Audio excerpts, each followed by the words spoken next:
L'évaluation de cette participation sera faite par Charles sur chacune des semaines. Et donc, c'est ce qui permet aussi, en fait, il y a une historique à cette répartition. Lorsque, au début, en fait, des cours, il n'y avait pas d'examen final. Nos membres donateurs nous ont demandé de faire un rapport plus précis, donc de donner les résultats, de faire des examens et donner ces résultats. Et on s'était rendu compte que certains participants avaient le trac, ou n'étaient pas bien ce jour-là, ou réussissaient moins bien à l'examen. Et donc, ils trouvaient que c'était un peu plus pénalisant. C'était vraiment un feedback, une réaction qu'on avait reçue des participants, qui disait que ça serait bien de ne pas déterminer la totalité de la réussite du cours uniquement sur 2 heures d'examen. Donc c'est pour ça que, pour prendre en compte cette participation et aussi diminuer, aussi permettre d'augmenter un peu plus la note. Et il y a cette participation qui a été soustraite de la note globale et donc qui est évaluée séparément. Maintenant, la note finale, il y aura 3 cas. Le premier cas, et c'est le moins bon, j'espère qu'il n'y aura personne dans ce cas-là, moins de 60%, donc jusqu'à 59%. Si, là, on considère que c'est un échec. Donc, il y aura un certificat de participation, donc pour un papier qui dit que voilà, vous avez participé à ce cours. Il ne parlera pas de réussite, donc ce ne sera pas un diplôme. Pour le diplôme, il faudra avoir entre 60 et 89% de taux de réussite. À ce moment-là, ce sera un diplôme qui validera la totalité du programme. Au-delà de 89, donc dès 90 et jusqu'à 100%, et ça arrive à chacun des cours, et c'est ce que je souhaite à vous tous, c'est d'avoir le diplôme avec une mention.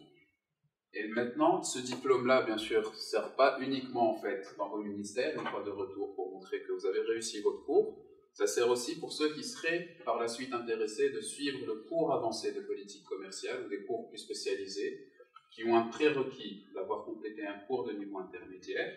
Ça permettra, donc ce diplôme permettra de se présenter à la sélection à ces cours-là, tandis que le certificat de participation ne valide pas le cours, donc il faudra refaire un autre cours intermédiaire. Programme tous les jours avec 2 exceptions.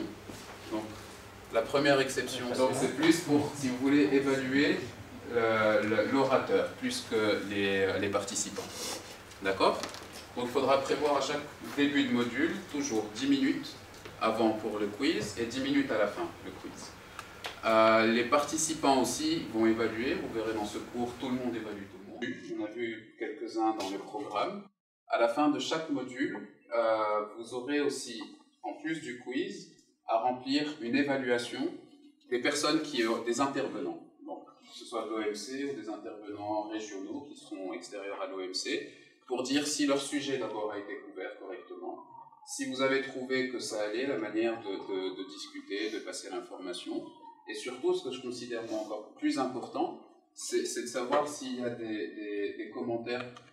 Et là, c'est libre, vous pouvez marquer ce que vous voulez, mais ce qui vous semble manquant, déjà évoqué aussi, le cours sera pas totalement vrai, puisque j'ai montré un livre, il y aura quelques feuilles en plus, certains formateurs continuent d'utiliser des questionnaires en papier, j'en fais partie, pour le premier module, on fera ça.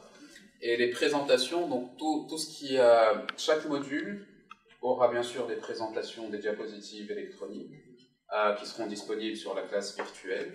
On aura des documents de référence, souvent, à lire avant le début du module. Tout ça sera disponible avant le début du module sur la classe virtuelle.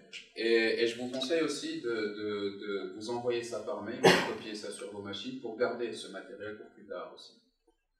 D'accord ?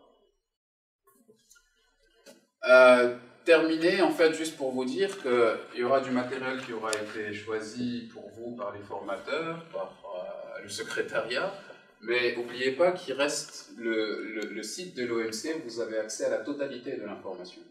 Donc, je vous invite aussi à aller et de suivre l'actualité, de savoir ce qui se passe.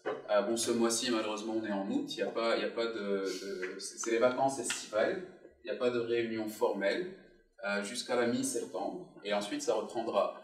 Mais on verra aussi, on a des documents, la totalité des documents sont accessibles en ligne. Donc, s'il vous manque un accord ou si vous voulez chercher une provision spécifique, vous la trouverez en ligne sous des documents et ressources. On ira voir en fait sur le site internet, on fera une petite démonstration pour aller voir comment on cherche les documents. Ça couvre la totalité en fait des aspects administratifs dont je voulais vous parler avant de commencer le cours. Est-ce que vous avez des questions sur quoi que ce soit? Oui.